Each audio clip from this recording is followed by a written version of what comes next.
This is Work, Leisure, and Media, Part 2. We're going to talk about adolescence and work. And we're going to start by looking at some past trends of adolescence within the workforce. Before 1925, adolescents were either students or workers, but they weren't both.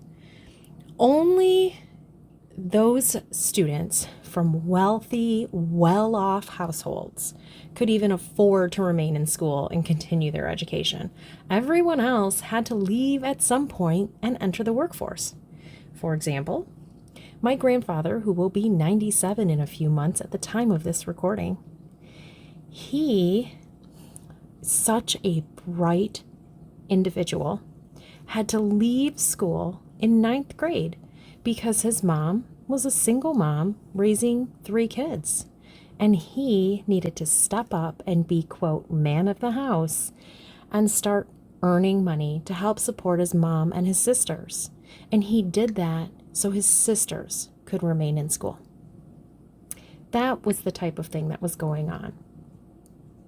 So we start to see some change. As secondary education becomes much more widespread, and not to mention government mandated, right? More young people are remaining in school, and they're staying in school well into middle and late adolescence. And what this is making is the dropout rate plummet. So we're starting to see fewer and fewer people leaving school to go work. And by 1940, only about 3% of high school students work during the school year. Now, this change happens in just a couple of decades or less. That is how dramatic that change was. So who was filling all of this part-time, low-wage work that we typically associate with a teenager at that time, during the 40s? Well, it was other adults. I mean, plain and simple. Let's look at some more recent trends. Today, many high school students will have worked in an after-school job before graduating. However, the proportion of high school students who work during the school year is at its lowest level in recent history. A recent study published in 2017 in the Journal of Child Development looked at 7 large nationally representative surveys of United States adolescents that were surveyed between 1976 and 2016.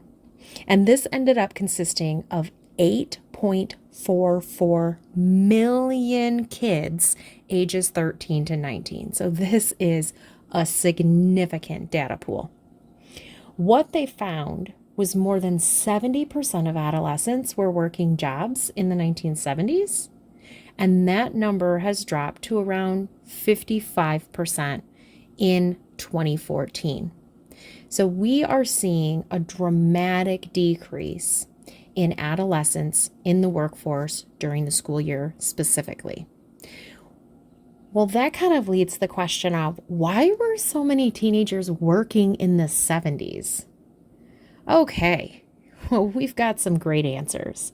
By the 70s, we're seeing this large boom, specifically in retail and service sectors, because the economy is growing.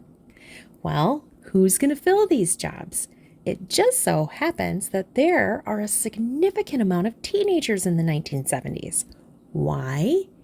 Because of the baby boom that happened after World War II and the years following. Remember, we've talked about the baby boomer generation.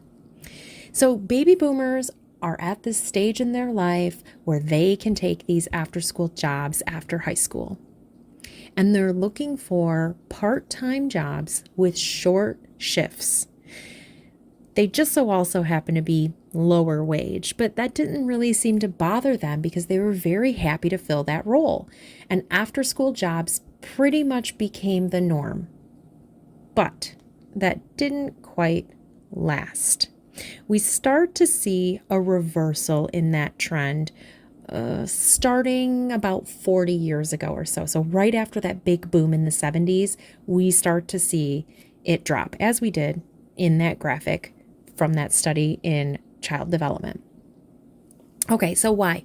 Why the reversal? Why is there a trend of less and less students taking these jobs? Okay, there's four main reasons, and I am varying slightly from the textbook because, well, let's just say because. The first reason has to do with school reform and college admissions.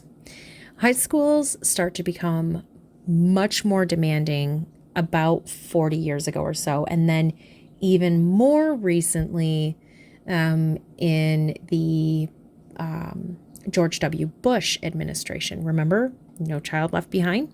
So we're starting to see tougher standards in secondary education. We're starting to see things like graduation requirements. And this is going to mean an increase in homework. So if you're busy working on homework, you don't have time for an after school job. Another reason relating to school has to do with college admissions. They start becoming a lot more competitive. And so to make yourself stand out on a college admission application, what do? You fill it in with all of the extracurricular things that you have done. So this means joining a sports team or a club or volunteering in the community. All of those things leads to no time for an after school job. The second reason is that we have a recession in the first decade of the 21st century. So this is a little bit more recent, but stick with me. We have this recession in the first decade of the 21st century, and it leads to increased competition for jobs that teenagers used to only be the ones that were qualified for. So much like we saw that industrial revolution change, remember when the adults started taking the jobs that the kids had? Adults are getting laid off from their high-paying corporate jobs. They need work, they need to make money, and the only place that they can get hired are in these typical teen jobs. Many employers start to hire these underemployed adults instead of teenagers. Also, I'm going to lump in immigration here as well. So as immigration increased, and again, we're talking in the past 40 years, that trend, as immigration increased, more immigrants are coming in and they're more willing to take part-time minimum wage jobs as well. Again, kind of almost taking those jobs away from those teenagers that once filled them. The third reason has to do with technology. So we see a big growth in new technologies during the 21st century. And what that does is it really kind of expands leisure opportunities for teenagers. A lot of teens would rather be in front of a screen than at a boring old job. And there isn't really a huge need for a job if you're not going anywhere or you're not really purchasing a whole bunch of stuff. You don't really need the money. And then the last reason, it does, again, apply to a much more recent thing that we've seen and you have seen, but also this is a historical sporadic trend that we've seen is inflation.